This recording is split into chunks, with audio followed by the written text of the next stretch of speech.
2026 നിയമസഭാ തെരഞ്ഞെടുപ്പിൽ വടകര ലോക്സഭാ മണ്ഡലത്തിനുള്ളിലെ നിയമസഭാ മണ്ഡലങ്ങളിൽ നിന്ന് കൂടുതൽ പേരെ വിജയിപ്പിക്കാൻ കഴിയുന്ന രാഷ്ട്രീയ സാഹചര്യമാണ് നിലവിലുള്ളതെന്ന് ഷാഫി പറമ്പിൽ എം.പി. CPM ശക്തി കേന്ദ്രമായ പുറമേരി ഗ്രാമപഞ്ചായത്തിലെ കുഞ്ഞരല്ലൂർ വാർഡിൽ നിന്നും അട്ടിമറി ജയം നേടിയ അജയൻ പുതിയോട്ടിന് UDF ഒരുക്കിയ സ്വീകരണ യോഗം ഉദ്ഘാടനം ചെയ്യുകയായിരുന്നു അദ്ദേഹം. ന്യായമായ വേതനത്തിനു വേണ്ടി സമരം ചെയ്ത ആശാവർക്കർമാരെ അരാജകത്വവാദികൾ എന്ന് വിളിച്ചാക്ഷേപിച്ചവർക്ക് ജനം നൽകിയ തിരിച്ചടി കൂടിയാണ് പുറമേരിയിലെ ജയം. ആശമാർ കോടീശ്വരന്മാരല്ല, ജീവിക്കാനുള്ള ആനുകൂല്യത്തിന് വേണ്ടിയാണ് അവർ സമരം ചെയ്തത്.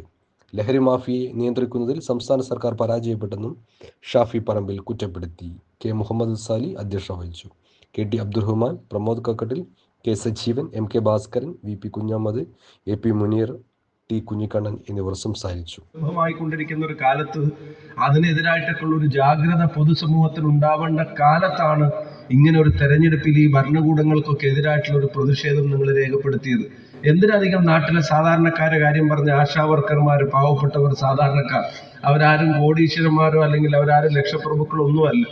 ഈ നാട്ടിലെ സാധാരണക്കാരന്റെ പ്രയാസങ്ങളിലേക്ക് നിത്യോനെ എന്നോണം കടന്നു വരുന്ന അവർക്കൊരു ഇച്ചിരി ശമ്പളം കൂടുതൽ വേണമെന്ന് പറഞ്ഞപ്പോ, അവർക്കൊരു ഇച്ചിരി ആനുകൂല്യങ്ങൾ കൂടുതൽ കൊടുക്കണമെന്ന് പറഞ്ഞപ്പോ, ഞങ്ങളെ കഞ്ഞുകൂടി മുട്ടിക്കരുത് എന്ന് മാത്രം പറഞ്ഞതിന്റെ പേരിൽ അവരെ അരാജകത്വവാദികളൊക്കെ ആക്കി സമരക്കാരെ ആക്ഷേപിച്ചവർക്കുള്ള മറുപടി കൂടിയാണ് ഈ വാർഡ് നൽകിയിട്ടുള്ളത് എന്ന കാര്യത്തിൽ സംശയം വേണ്ട.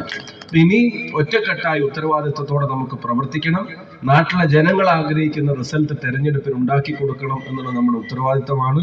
എന്താണെങ്കിലും ഒരു കാര്യം കൂടി ഉറപ്പാണ്, ഇത്തവണ UDFന് വടകര പാർലമെന്റ് കോൺസ്റ്റിറ്റ്യുവൻസിയിൽ നിന്ന് കൂടുതൽ MLA ഉണ്ടായിരിക്കും എന്നുള്ള ഉറപ്പ് കൂടി നമുക്ക് എല്ലാവർക്കും കൂടെ ചേർന്ന് നടപ്പിലാക്കേണ്ടതുണ്ട്. ഇപ്പൊ ഞാൻ ദീർഘമായി പ്രസംഗിക്കുന്നില്ല, എനിക്ക് നരിപ്പറ്റ പഞ്ചായത്തിലും ഒരു പരിപാടിക്ക് പോകേണ്ടതുണ്ട് നാളെ.